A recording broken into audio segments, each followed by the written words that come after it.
এই যে আমি চিতল মাছটা একদম সুন্দরভাবে কেটে ধুয়ে রেডি করে নিয়েছি। আমি 800 ওজনের একটা চিতল মাছ নিয়েছিলাম। চিতল মাছটা আমি বাড়িতে এনে বেশ সুন্দরভাবে কেটে নিলাম। এবার আমি প্রথমে যেটা করব, এই চিতল মাছটাকে নুন হলুদ দিয়ে ভালো করে মেখে রেখে দেব। তার জন্য যে প্রথমে দিয়ে দিচ্ছি পরিমাণ মতো লবণ, দিয়ে দিচ্ছি পরিমাণ মতো হলুদ,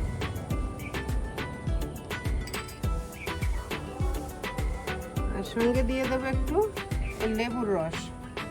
এই লেবুর রসটা দেওয়ার কারণটাও আমি বলছি। আমি কিন্তু চিতল মাছটা পেঁয়াজ রসুন দিয়ে রান্না করব না,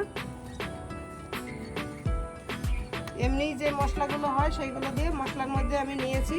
এই যে দেখো, দেখি এই দিয়ে একবার, এই যে গোটা জিরে, গোটা ধনে, 4টে শুকনো লঙ্কা, 2টো তেজপাতা, একটু আদা, টমেটো, আর এদিকে নিয়েছি এই যে 4-5টা কাজু বাদাম আর একটু চারমগজ। এগুলোকে আমি ভিজিয়ে রেখেছি আগে থেকেই।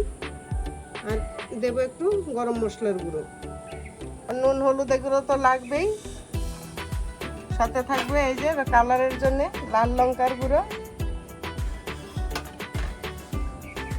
চলো এবার আমি তাহলে মাছটাকে মাখিয়ে নিয়ে তারপরে আমি মশলাগুলোকে পেস্ট করে নিয়ে আসবো। সামান্য একটু সর্ষের তেল, যেহেতু আমি পেঁয়াজ রসুন দিয়ে রান্না করব না, তাই আমি একটু অল্প লেবুর রস দিয়ে দিলাম, যাতে মাছের যে আষ্টে গন্ধটা সেই গন্ধটা যেন না থাকে।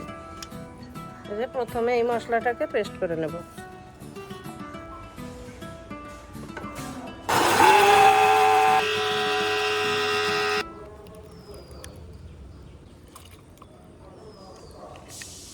কাজু চারমগজ আমি একসঙ্গেই দিয়ে দিলাম।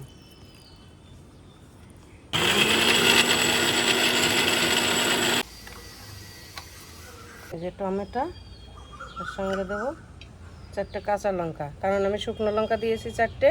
এবার ঝাল তোমরা যে যেমন খাবে সেইভাবে বুঝে দেবে।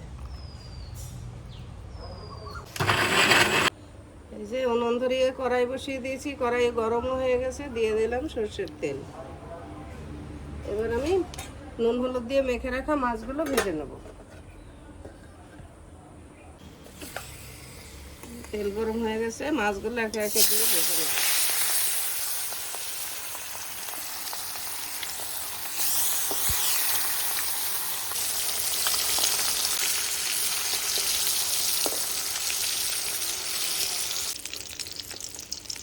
এই দেখো, মাছগুলো কিন্তু খুব কড়া করে ভাজলাম না, কারণ এই মাছ খুব কড়া ভাজলে কিন্তু মাছের যে অরিজিনাল স্বাদ সেটা নষ্ট হয়ে যায়। আমি এইরকমভাবে মাছগুলো ভেজে নিলাম।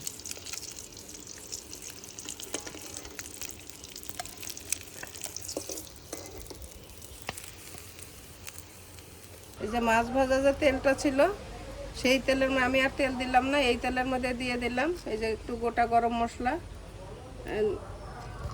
দারচিনি, জায়ফল আর এলাচ।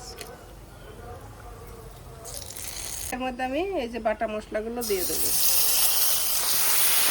জিরে বাটা, জিরে, আদা, ধনে বাটা একসঙ্গে করেছিলাম সেগুলো। এই যে এটা একটু নাড়াচাড়া করে নিয়ে দিয়ে দিচ্ছি এই টমেটো আর কাঁচা লঙ্কা বাটা।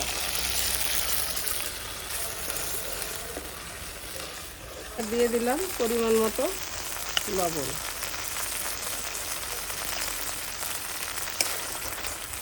এবার আমি এর মধ্যে একে একে সব মশলাগুলোই দেব, বাকি মশলাগুলো। রঙের জন্য একটু লাল লঙ্কার গুঁড়ো দিয়ে দিলাম, 1/2 চামচ হলুদ গুঁড়ো, আর এই যে এখানে দিয়ে দিলাম মানে 1/2 চামচেরও কম একটু গরম মশলার গুঁড়ো। এই যে সব কিছুকে নাড়াচাড়া করে নিয়ে এবার দিয়ে দিচ্ছি এই যে কাজু আর চারমগজ বেটে রেখেছিলাম সেইগুলো, আর একই সঙ্গে দিয়ে দেবো এই যে মশলা ধোয়া একটু জল।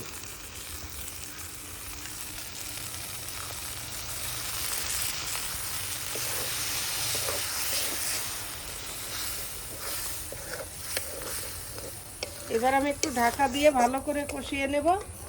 তার সাথে দেব একটু এই যে সামান্য স্বাদটাকে ব্যালেন্স করার জন্য একটু চিনি, যেহেতু আমি টমেটো দিয়েছি এখানে, এবার তার জন্য একটুখানি সামান্য চিনি।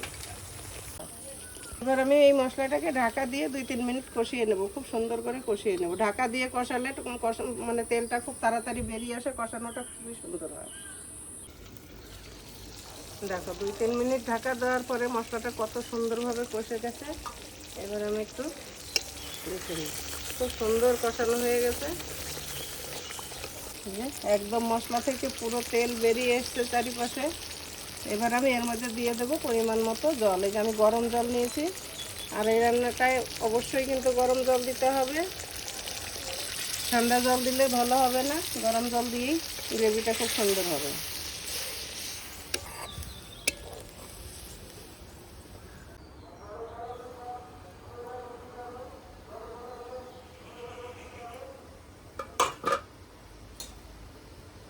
হ্যাঁ দেখো ঝোলটা খুব সুন্দরভাবে ফুটে উঠেছে।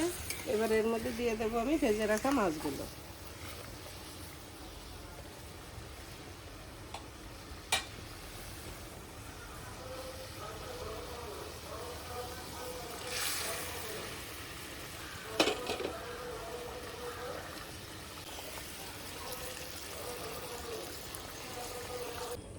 হ্যাঁ দেখো একদম রেডি হয়ে গেছে আমার চিতল মাছের কালিয়া, কত সুন্দর হয়েছে দেখতে। এবার আমি উপর থেকে একটু ধনেপাতা ছড়িয়ে দিয়ে নামিয়ে নেব।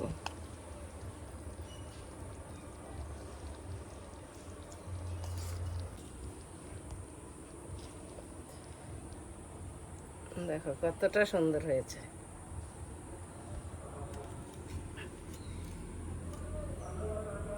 এবার আমি মাছগুলো একটা প্লেটে তুলে দেখাচ্ছি। এই দেখো একদমই রেডি হয়ে গেছে আমার চিতল মাছের কালিয়া, বাঙালির জনপ্রিয় একটা রান্না। এই চিতল মাছের কালিয়া আমি যে পদ্ধতিতে বানালাম, তোমাদের এই পদ্ধতিটা কেমন লাগলো তোমরা এইভাবে বানিয়ে খেয়ে দেখে আমাকে কমেন্ট করে অবশ্যই জানাবে। আর যদি তোমাদের ভালো লেগে থাকে একটা লাইক দিও, আর আমার চ্যানেলে যারা সাবস্ক্রাইব করনি একটা সাবস্ক্রাইব করার অনুরোধ থাকলো। তোমাদের সাথে আমার আবার দেখা হবে পরের ভিডিওতে অন্য কোনো রান্না নিয়ে। তোমরা ভালো থাকো, সুস্থ থাকো, আর আমার সাথে থেকে ভিডিওটা দেখার জন্য সবাইকে ধন্যবাদ।